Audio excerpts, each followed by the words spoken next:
안녕하세요, 여러분. 네, 제가 잠깐 기도하고 그리고 오늘 말씀 증거하는 시간 갖겠습니다. 하나님 감사합니다.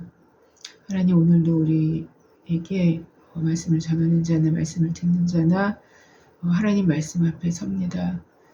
하나님 우리가 겸손하게 주의 말씀 앞에 서게 하옵시며 하나님 우리 마음이 주를 향하게 하옵시며 하나님 그래서 주의 말씀이 하나님 그냥 단편적인 말씀이 아니라 우리 심령에 담길 수 있고 하나님 또 그 심령 가운데서 역사하여 하나님 이 말씀을 이룰 수 있는 우리 모두가 될 수 있도록 주님 함께하여 주시고 하나님 우리 힘으로는 할 수 없사오니 주님께서 친히 역사해 주셔서 진리의 성령께서 친히 이 자리에 임하여 주시고 하나님 진리의 성령께서 친히 하나님 이 말씀이 살아날 수 있도록 정말 생기를 불어넣어 주시기를 원합니다.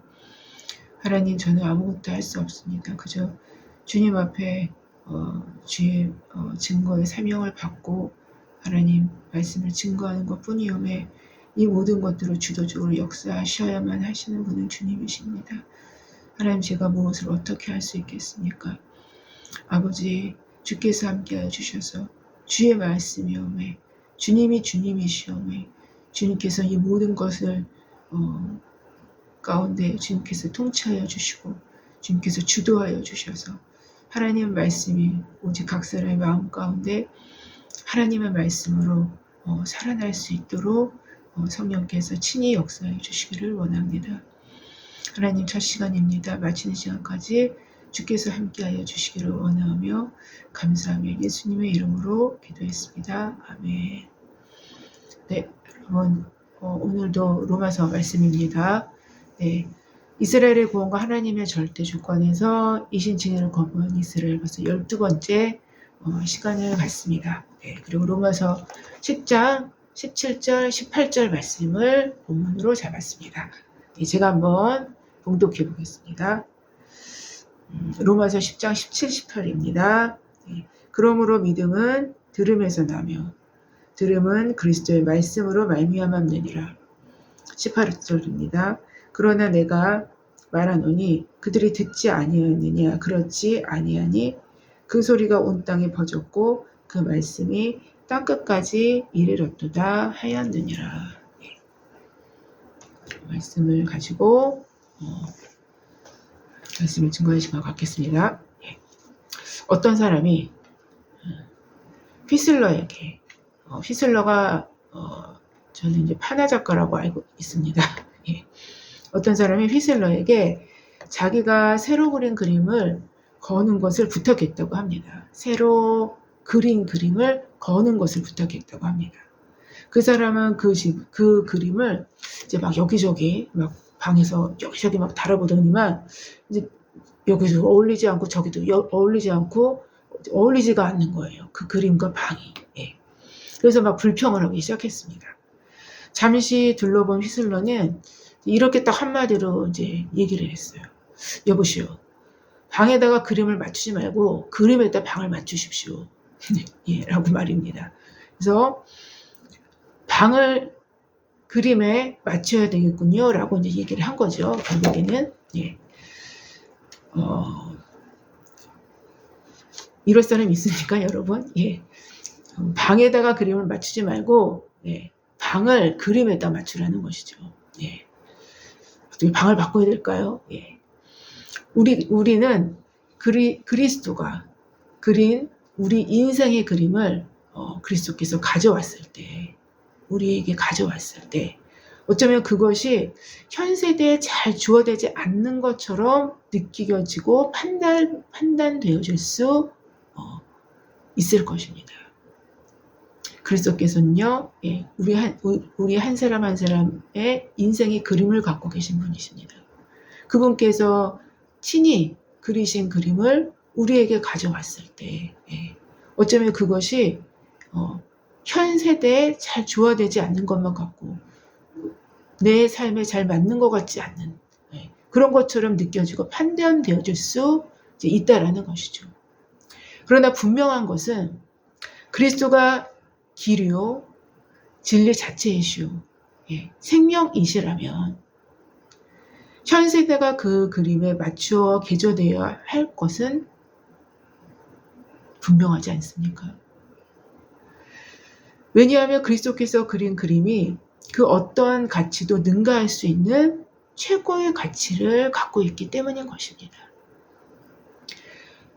여러분, 사실상 우리의 삶에서 크고 작은 순종의 문제에 있어서 그것이 크든지 작든지 간에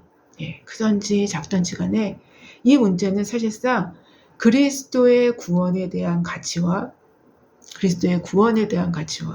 자신의 현실적 이익의 가치 중 어떤 것을 더욱 중히 여기느냐의 문제에 달려있는 것입니다. 이것이 크든지 작든지 말입니다.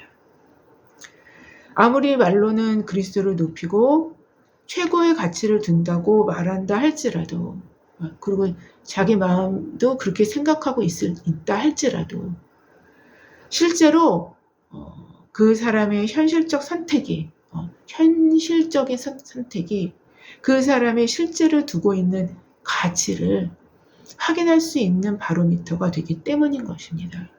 뭐가요? 제가 지금 뭘 얘기하고 있습니까? 순종이요. 다시 말씀드린다면 그리스도가 친히 그리신 우리의 인생의 그림이 자신의 현실과 현 시대에 잘 조화되지 않는 것처럼 판단된다 하더라도 그리스도를 자신의 삶에 있어서 가장 큰 권위를 둔다면 그리스도 자체를 그리스도께서 우리에게 요구하시는 것을 가장 큰 권위로 둔다면 그래서 그가 친히 그리신 우리 인생의 그림에 가장 가치를 두게 된다면 자연이 잘 조화되어 보이지 않고 그렇게 판단되어지지도 않지만 그 권위와 그 가치를 따르게 될 것임은 분명하다라는 것입니다. 그리스도께서 친히 그리신 우리의 인생의 그림을 위해서 우리의 삶이라는 전체 방까지도 우리의 인생이라는 전체 방까지도 개조할 수 있고 아예 바꿀 수 있게 될 것이라는 의미인 것입니다.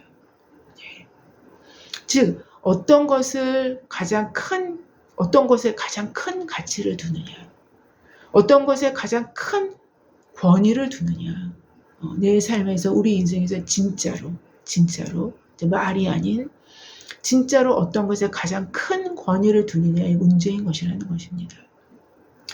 이 문제는 정확히 제가 지금 말씀드렸던 것처럼 순종의 문제의 가장 중심에 존재하는 핵심적인 요소가 되어줄 수밖에 없는 것이기도 합니다. 만약 누군가에게 그리스도께서 그의 인생의 그림을 가져왔을 때 자신의 현실적인 문제들, 곧 자신의 상황에 맞지 않아 보이는 걸맞는 많은 조건들을 내세우면서 결국 그 그림을 기각하려 든다면 그 누군가에게 있어서는 그리스도는 자신에게 가장 큰 권위를 부여하는 존재도 아니며 사실은 아닙니다. 본인이 스스로 그렇게 생각하고 있는 것 뿐이죠. 자신의 현실적인 그 누군가에게 있어서는 그리스도는 자신에게 가장 큰 권위를 부여하는 존재도 아니며 가장 큰 가치를 지니신 분도 아님을 드러내놓고 보여주는 선택임을 우리는 깨달아야만 합니다. 왜냐하면 그 누군가의 마음은 이미 그리스도가 아닌 그 어떤 것, 자신의 현실적인 문제들과 맞물린 상황에 맞는 조건들을 선택했기 때문인 것입니다. 그에게는 그게 더 권위가 있었던 거예요. 그러니 그에게 있어서 가장 큰 권위는 자신이 원하는 자신의 삶이며 그에게 있어서 가장 큰 가치는 자신이 원하는 방식의 행복인 셈이었었던 것입니다. 예. 사실상은 그는 행복을 추구하는 사람이고, 예. 자신의 행복을 자신이 추구하는 사람이죠. 그렇죠? 예. 행복의 셈이었던 것입니다. 정확히 이런 이유에서 그는 순종할 수 없었던 것입니다. 왜냐하면 그렇게 말씀을 하시는데 그렇게 하면 자기가 행복해지지 않을 것만 같으니까. 예. 인간으로 순종할 수 없게 하는 것은 어쩌면 악한 모습이 아닌, 어쩌면 그게 절대로 악한 모습의 형태로 오지 않습니다, 여러분. 인간으로 순종할 수 없게 하는 것은 어쩌면 악한 모습이 아닌 별로 안 악해 보이는, 별로 악해 보이지 않은, 그러니까 매우 합리적이고 아주 타당한 이유.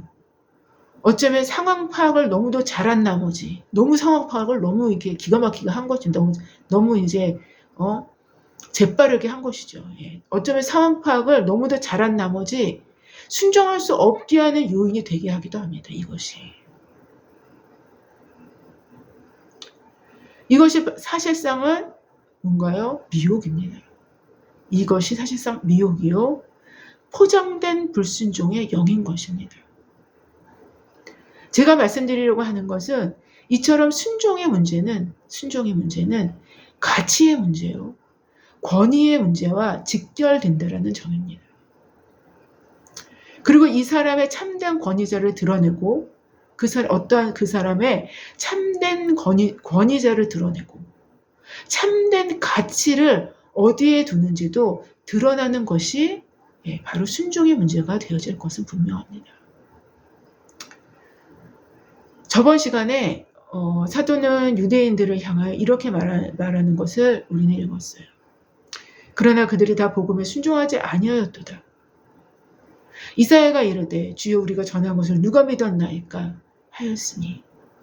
로마서 10장 16절입니다.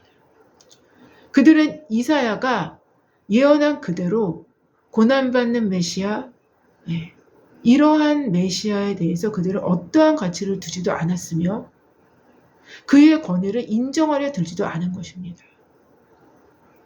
바로 이러한 태도를 이사야서 53장 1절, 저번 주에도 했지만요. 1절인 주여 우리가 전한 것을 누가 믿었나이까?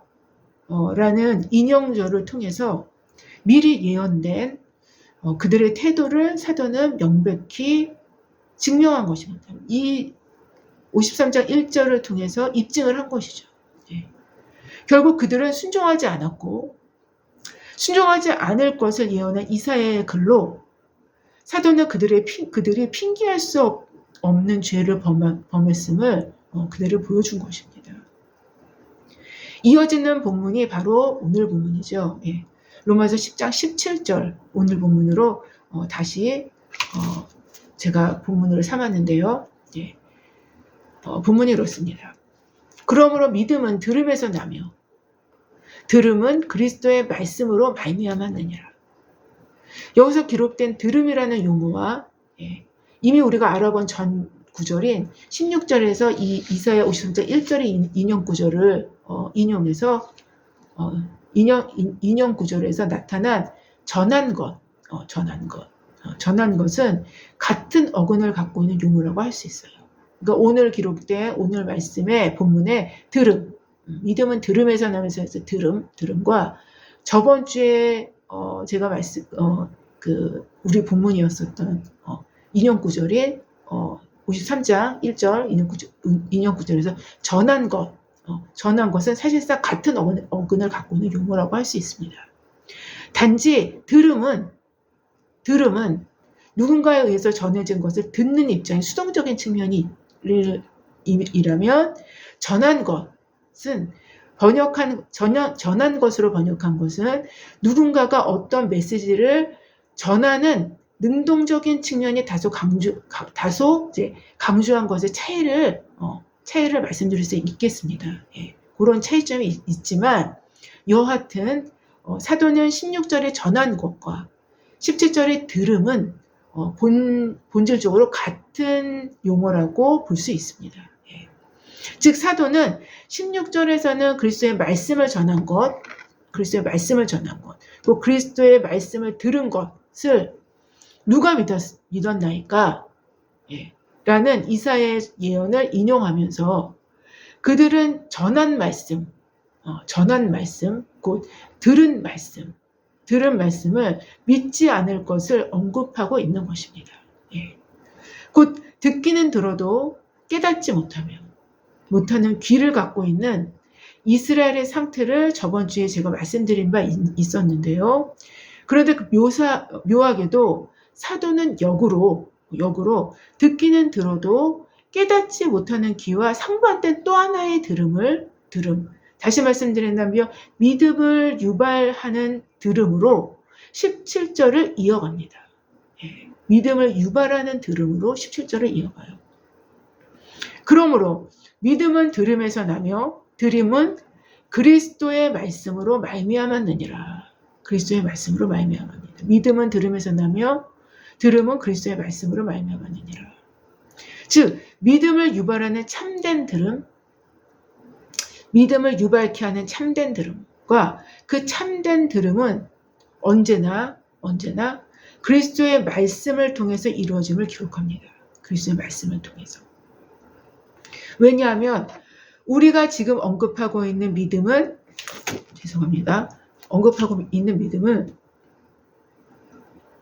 온갖 것을 믿는 그런 믿음이 아니죠. 그렇죠? 아주 온갖 것을 다 믿는 그런 믿음이 아니라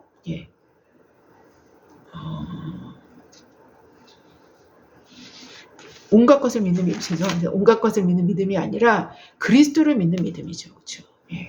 우리가 거론하고 있는 믿음은 그 대상이 분명한 하나님, 곧 그리스도에 대한 그분을 대상으로 한 믿음이라는 것입니다.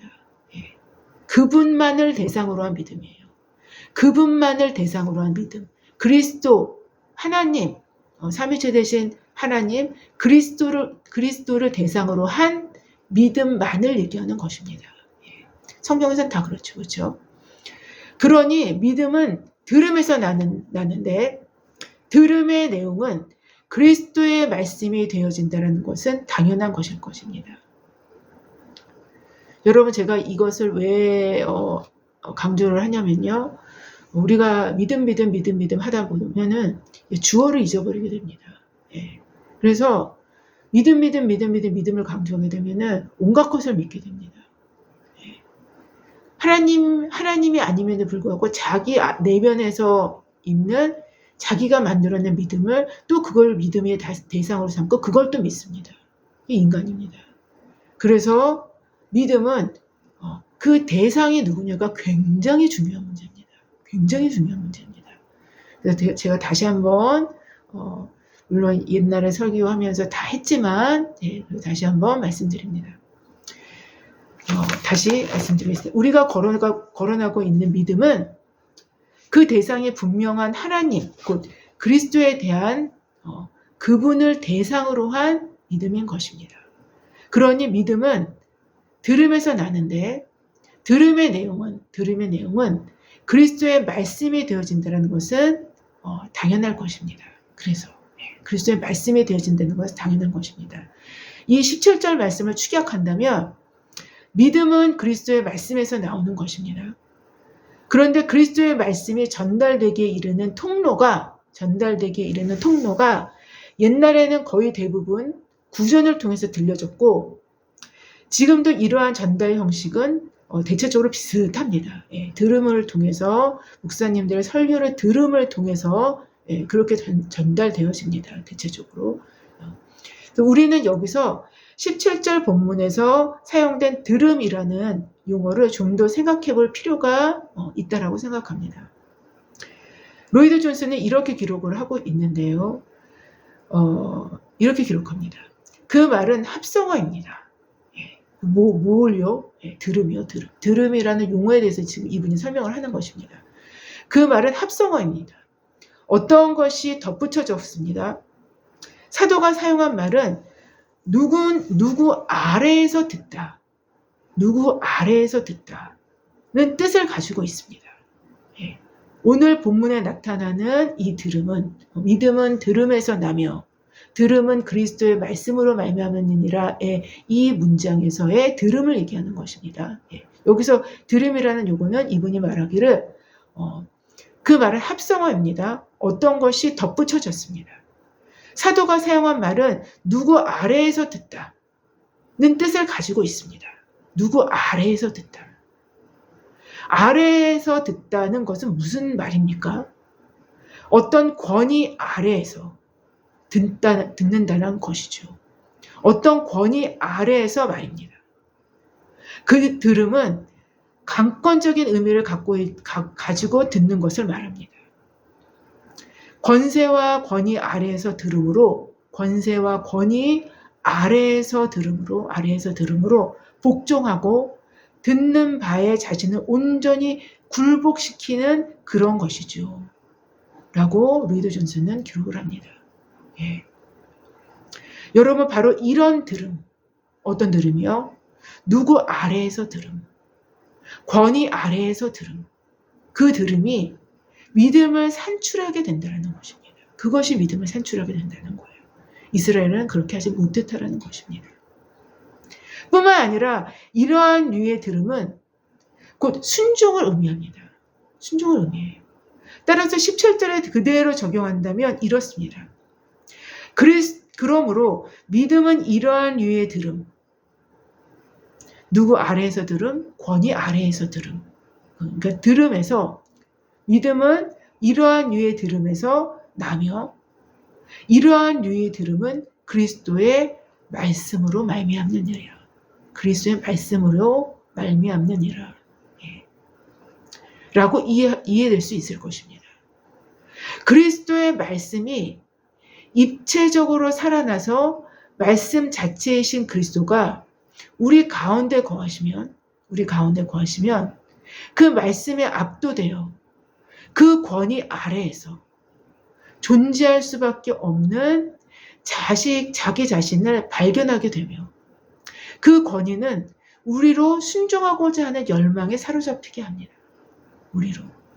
순종하고자 하는 열망은 이미 우리 안에서 그분의 가치의 어떠함을 아는 직관이 열려지게 되므로 그분의 권위 아래에 자기 자신을 내어드리고자 하는 의지가 발현하기 때문인 거예요. 그런 의지가 여기서부터 나옵니다. 예.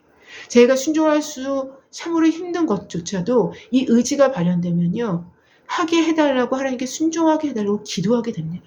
예. 그러면 그 기도는 이루어지는 것이죠. 기도를 통해서 또 하나님이 순종하게끔 해주십니다. 예. 이 모든 것을 우리는 믿음이라는 용어 안으로 포괄합니다. 믿음이라는 용어 안으로. 따라서 그리스도의 말씀, 곧 말씀이신 그리스도가 우리의 실존과 부딪힐 때 믿음이 유발되는데, 그 이유는 그분의 권위 아래에서 그분의 말씀을 들음으로 순종하게 되고 우리 안에서 열려지는 직관으로 그분의 가치를 인식하게 됩니다. 그분의 가치를. 그냥 우리가 대략적으로 알고 있는 그런 가치가 아니라 실제적인 가치, 아주 현실적인 가치를 우리가 계속적으로 듣게 되면서 점점 그 가치를 더욱더 알게 되는 것입니다. 우리 안에 열려지는 이 직관도 사실상 성령에 의해서 열려지게 됩니다. 결국 순종의 문제는 뭐예요? 가치의 문제입니다. 예. 어떤 것이 더 가치 있는 것인가요? 권위의 문제입니다. 내 삶에 무엇을 더 권위를 두겠느냐? 어떤 것에 더 권위를 두겠느냐? 결국 순종의 문제는 그래서 가치의 문제요, 권위의 문제와 직결된다는 사실입니다. 사실 결국 믿음의 문제 역시 가치의 문제요, 구원의 문제이기도 하지만, 권위의 문제이기도 하지만, 믿음은 언제나 그 특징을 본다면 믿음은 언제나 사실상 본질적으로 내부적으로 감춰져 있는 속성이 있어요. 그렇죠? 믿음은 눈으로 보이진 않지 않습니까? 내부적으로 감춰져 있는 속성이라면 이 순종은 좀 다르죠. 예. 그 믿음이 표면화되고 입증되는 속성을 갖고 있기 때문에 그 믿음을 입증케 되는 속성을 갖고 있어요. 순종은. 예. 갖고 있기 때문에 순종의 문제를 통하여 그의 가치와 권위가 어디에 있는가를, 그 사람의 가치와 권위가 실제적으로 그 사람의 삶을 지배하는 가치와 그 사람의 삶을 지배하는 권위가 실제적으로 어디에 있는가를 명백하고 확실하게 드러내줍니다. 순종은. 예. 그렇기 때문에 제가 결국 순종의 문제가 가치의 문제요, 권위의 문제와 직결된다는 사실을 먼저 말씀드린 것입니다. 이처럼 믿음과 순종은 예, 뭐예요? 믿음과 순종은 원인과 결과의 문제라는 것입니다. 원인과 결과의 문제예요. 예. 여러분 어떤 것을 봤을 때 원인과 결과가 한 가지의 사건에 있습니까? 원인이라는 사건이 따로 있고 결과라는 사건이 따로 있습니까? 그렇지 않죠. 예. 한 사건 안에, 한 문통이 안에 원인과 결과가 존재합니다. 그와 마찬가지로 예, 믿음과 순종은 한 덩어리입니다. 예, 한 덩어리입니다.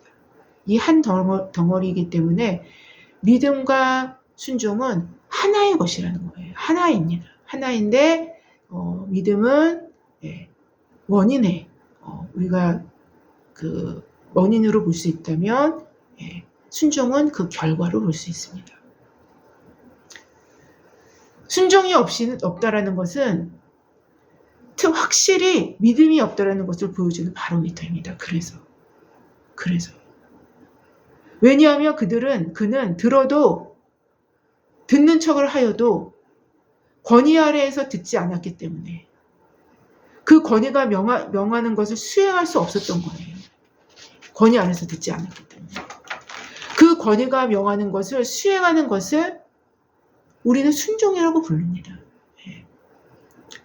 바로 사도가 지금 로마서 10장 17절에서 말씀하시는 믿음을 유발케 하는 그 들음, 곧 들어도 듣지 못하는 들음이 아닌 참된 들음은 누구 아래에서의 들음, 즉 권위 아래에서의 들음으로 믿음을 유발케 하는, 그리고 믿음의 결과물인 순종을 유발케 하는 들음을 말씀하고 있기 때문인 거예요. 예, 이거를 말하고 있는 것입니다.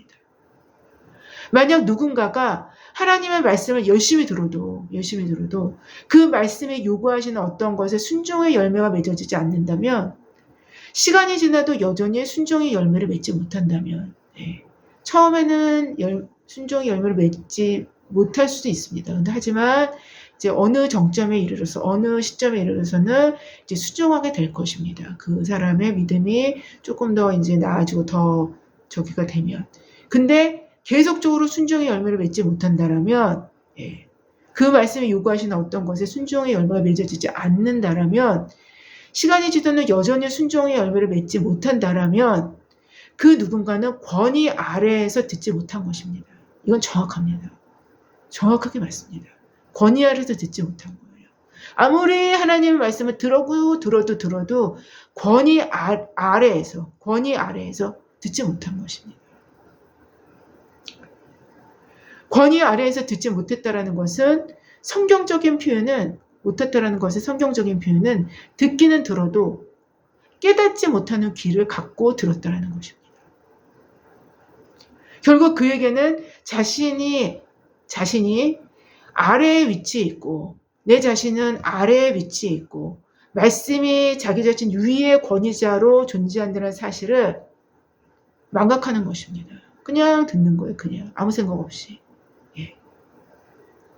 자기 자신은 아래에 위치해 있고 말씀은 자신의 위에서 권위자로 존재한다는 사실을 망각하고 있었기 때문에 위에 존재하는 말씀에 순종이나 순박할 수 없었던 것입니다.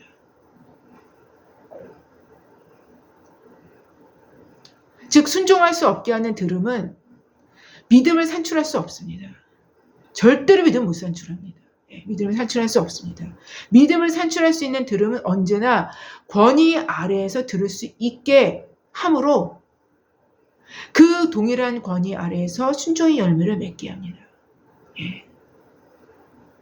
여러분, 제가 아까 원인과 결과로 표현을 했지만 또 어떤 측면으로는 그 순종을 먼저 했을 때 또 믿음이 거기서 유발되기도 합니다. 예. 이어지는 로마서 10장 18절은 다시 그러나로 역적으로 시작을 합니다. 즉 이스라엘은 이렇게 하지 못했다라는 것이죠. 이스라엘은 뭔가를 그 위의 문맥과 상관없이 그 위의 문맥대로가 아니라 그 반대로 행했다라는 것을 나타내기 때문에 역적으로 나오는 것입니다. 예. 그러나로 역적으로 시작해요. 즉 이스라엘은 그렇지 못했다라는 것이죠. 그러나 내가 말하노니 그들이 듣지 아니하였느냐? 그렇지 아니하니. 그 소리가 온 땅에 퍼졌고 그 말씀이 땅끝까지 이르렀도다 라고 기록합니다. 그러니까 하나님 말씀의 복음이 땅끝까지 이르렀다는 것입니다. 어떻게 듣지 못했냐는 거죠. 아예 그냥 뭐 예수님의 공생의 시절부터 얼마나 많이 들었습니다. 유대인들을 중심으로 예수님은 복음을 증거하셨죠. 그렇죠? 이스라엘은 들었음에도 그리스도의 말씀을 들었음에도 믿음을 유발하는 들음으로 듣지 못하였고 권위 아래에서 듣지 못함으로 순종하지 못했다는 것입니다. 이미 16절 말씀에 그러나 그들이 다 복음에 순종하지 아니하였도다 라고 명백히 기록합니다. 사실 지금까지 사도가 설명한 바가 요한복음 12장 37절에서 40절에 놀랍도록 일치 않는 말씀이 나옵니다. 제가 한번 읽어보겠습니다. 예수께서 이 말씀을 하시고 그들을 떠나가서 숨으시니라. 이렇게 많은 표적을 그들 앞에서 행하셨으나 그를 믿지 아니하니 이는 이사야 선지자의 말씀을 이루려 하심이라. 이르되 주여 우리에게 들은 바를 누가 믿었으며 주의 팔이 누구에게 나타났나이까 하였더라.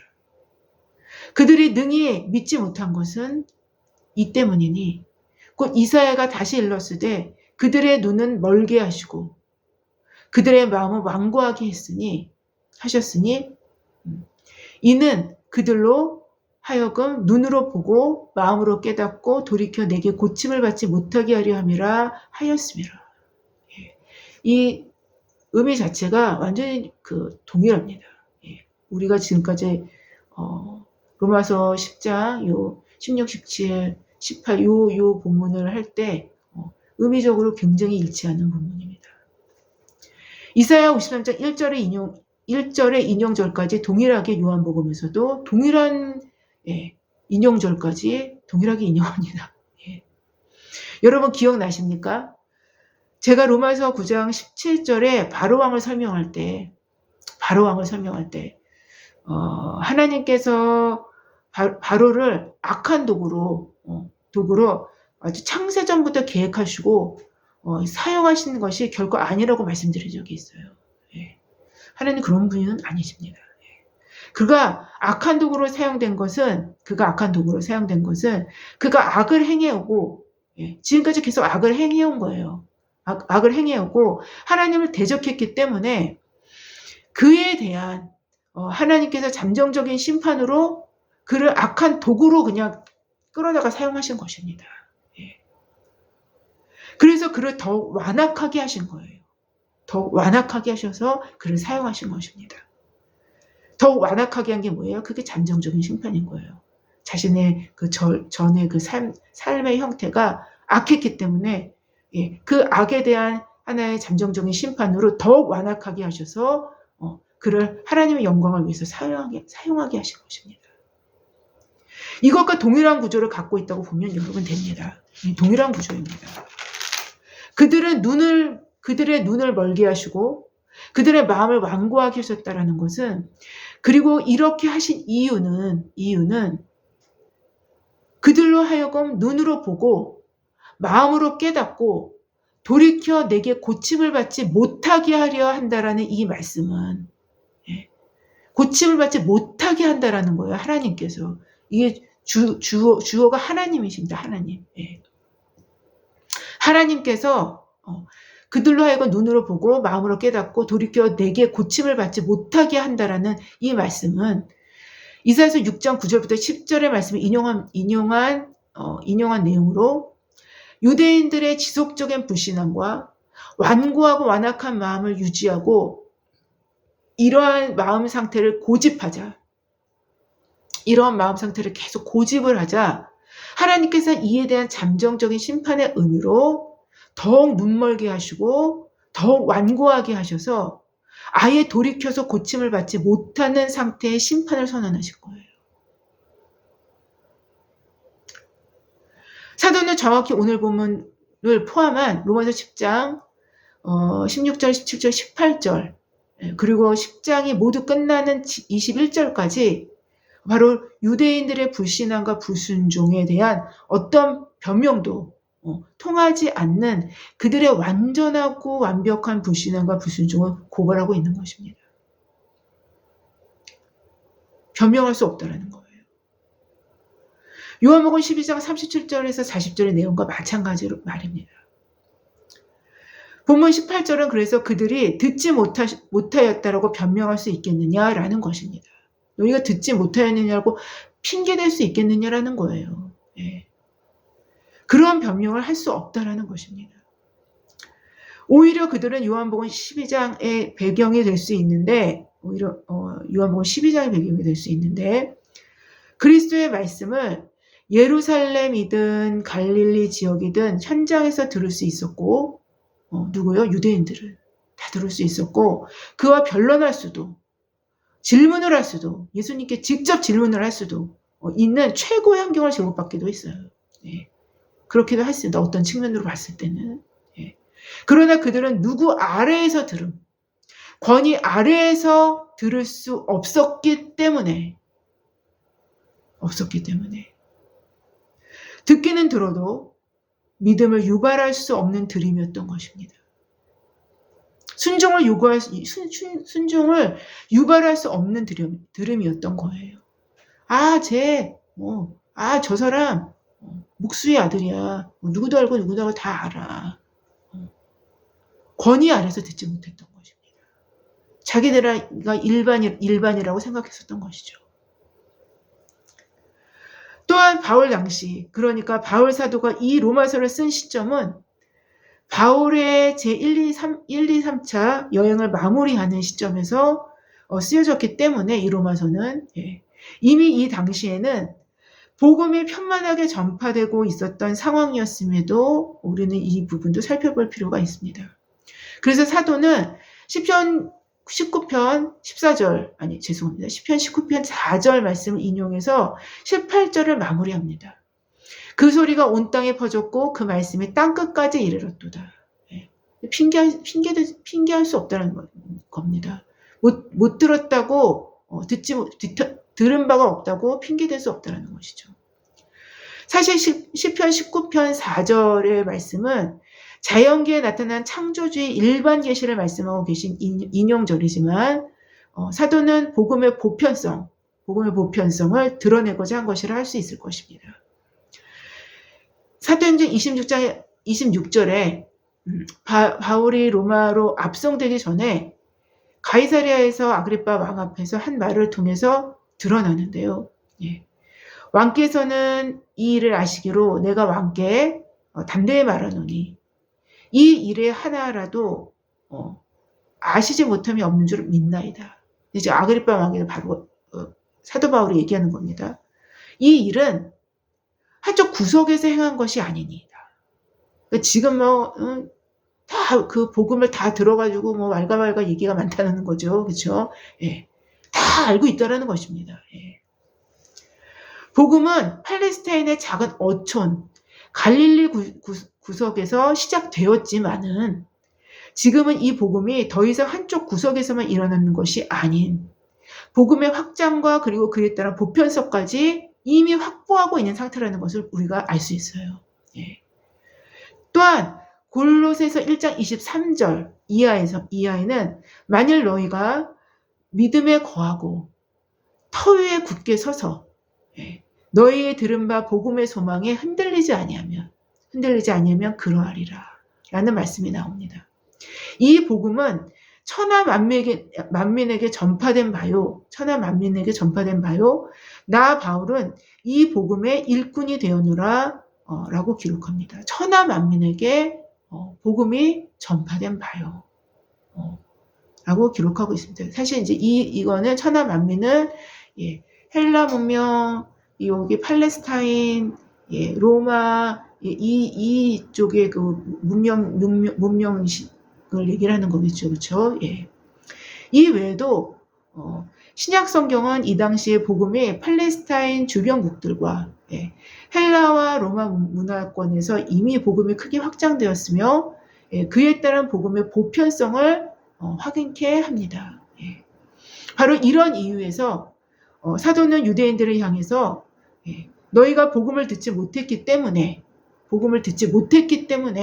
믿지 못했다라는 변명을 할 수 없다라는 분명한 현실을 사도 바울은 보여주고자 한 것입니다. 그 소리가 온 땅에 퍼졌고 그 말씀이 땅끝까지 이르렀도다 라고 말입니다. 다음 주 본문이 될 로마서 10장 19절을 포함한 로마서 10장의 마지막 절인 21절까지는 모두 유대인들의 불신앙과 불순종을 변명할 수 없게 하는 이스라엘의 불신앙과 불순종을 예언한 구약의 말씀들, 이미 예언된 구약의 말씀들을 인용해서 사도가 인용해서 변명의 여지를 남겨두지 않는 것으로 10장은 마무리가 돼요. 그렇게 해서 마무리가 됩니다. 여러분, 성경은 역설로 가득합니다. 어느 민족과도 비교도 할 수 없을 만큼 하나님의 말씀을 들어왔던 이스라엘입니다. 그리고 스스로도 하나님의 말씀을 맡은 자들임을 자랑할 수 있었습니다. 그들은. 그러나 바로 그런 이스라엘이 듣기는 들어도 깨닫지 못하는 자들이 되어버린 것입니다. 보긴 보아도 알지 못하는 자들이 된 것입니다. 자신들이 바르고 고대했던 메시아, 곧 살아있는 말씀이 자신들 앞에 나타났을 때 그들은 눈이 감겨 그를 보지 못했어요.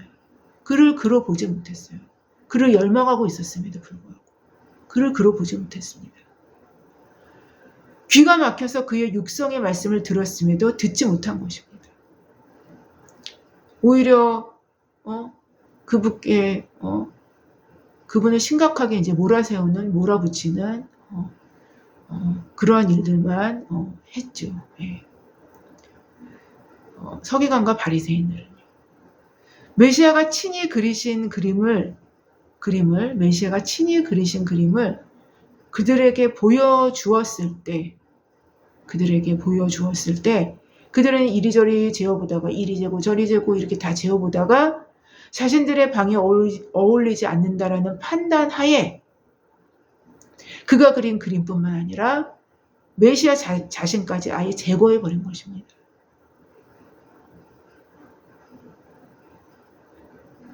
실은 자신들의 노력으로 세우고 갖고 온 그들의 방보다 자신들의 노력으로 세우고 갖고 온 그들의 방보다 훨씬 큰 가치를 지닌 아주 너무나도 말할 수도 없는 큰 가치를 지닌 그 그림이었고 비교조차 할 수 없었던 메시아 자신을 같이 절하시킨 것뿐만 아니라 그분을 죽인 것입니다.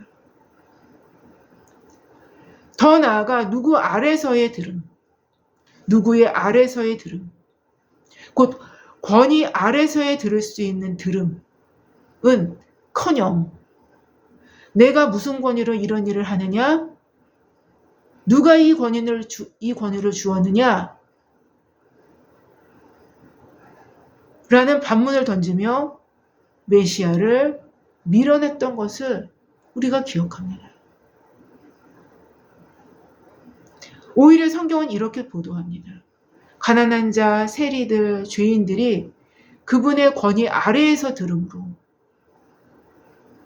즉 이러한 들음으로 믿음을 유발시켰지만 스스로 크다라고 생각하는 지도자들과 제사장들은 그 권위를 힐문함으로 오히려 올무에 빠진 것입니다. 그래서 그 예언들이 성취된 것이죠. 오히려 이들이 보기에는 보아도 알지 못하고 듣기는 들어도 깨닫지 못하는 이 잠정적 심판의 주인공들이 되어버린 것입니다. 그 예언의 주인공들이 되어버린 거예요. 여러분 스스로 작게 여길 때 우리의 믿음은, 우리의 들음은 누구 아래서에 듣는, 곧 권위 아래에서 듣는 그 복된 들음을 가능케 하는 것입니다. 우리 스스로를 작게 여길 때. 여러분 이게 굉장히 중요합니다. 이러한 류의 들음만이 진정한 믿음을 유발시키기 때문이며 진정한 믿음은 또다시 진정한 순종을 낳게 되기 때문인 것입니다. 만약 그리스도께서 여러분께 여러분의 인생의 그림을 가져오셨을 때 그리스도와 그의 그림을 어떠한 권위로 대우하시겠습니까? 어떠한 가치로 대우하시겠습니까? 그 그림으로 인하여 여러분이 애쓰고 힘쓰고 꾸며놓은 여러분의 방 전체를 바꿔야 할 상황이 벌어진다면 그 권위 아래에서 그분의 요청을 들을 만한 낮은 자세, 아래에 처할 수 있는 권위 아래에 처할 수 있는 마음이 준비되어 있으신지요. 바로 이 마음이 정확히 믿음입니다. 이게. 예.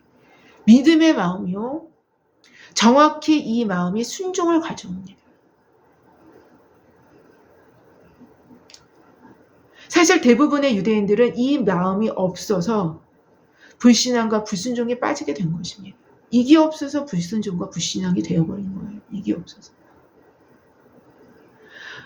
아무쪼록 우리가 아름답게 꾸며놓은 방이라 할지라도 그리스도께서 친히 그리신 그림과 맞지 않는다라면 그 아름다운 방이라 할지라도 방을 바꿀 수 있는, 방조차도 바꿀 수 있는, 방까지도 바꿀 수 있는 그러한 정말 이 마지막 말세지 말에 이 마지막 때에 그렇게 하나님을 기쁘시게 해드릴 수 있을 만한 믿음으로 나아갈 수 있는 여러분과 제가 되기를 주님의 이름으로 기도합니다. 제가 기도하고 마치겠습니다.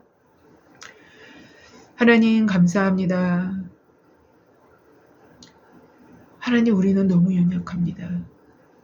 또 우리 자신에게도 너무나 많이 속습니다. 우리는 믿음이 없으면서도 믿음이 있는 줄 착각합니다. 우리는 듣지 못하면서도 들었다라고 착각합니다. 우리는 보지 못했으면서도 보았다라고 착각합니다. 아버지, 이러한 우리를 불쌍히 여기셔서 주의 음성을 들을 때, 주의 말씀을 들을 때 권위 아래에서 들을 수 있는 그 아래에서 들을 수 있는 그 믿음의 그 본질로 나아갈 수 있도록 우리 가운데 역사하여 주시옵소서. 그렇지 않으면 성경이 우리에게 요구하시는 믿음으로 나아갈 수 없습니다. 하나님, 우리를 불쌍히 여기시고 긍휼히 여기셔서 성령께서 친히 우리 가운데 함께하여 주시고 언제나 낮은 자세로 겸손한 마음으로 하나님의 말씀을 높일 수 있는, 하나님 높이기 위해서는 어떻게 해야 합니까? 우리가 낮아져야 합니다. 내 자신이 낮아지지 않을 때 하나님 말씀을 높일 수 없습니다. 아버지, 우리 가운데 함께하여 주셔서 그러한 복으로, 그러한 아주 퀄리티 있는 복으로 우리에게 역사하여 주시기를 원하오며 감사하며 예수님의 이름으로 기도했습니다. 아멘. 감사합니다.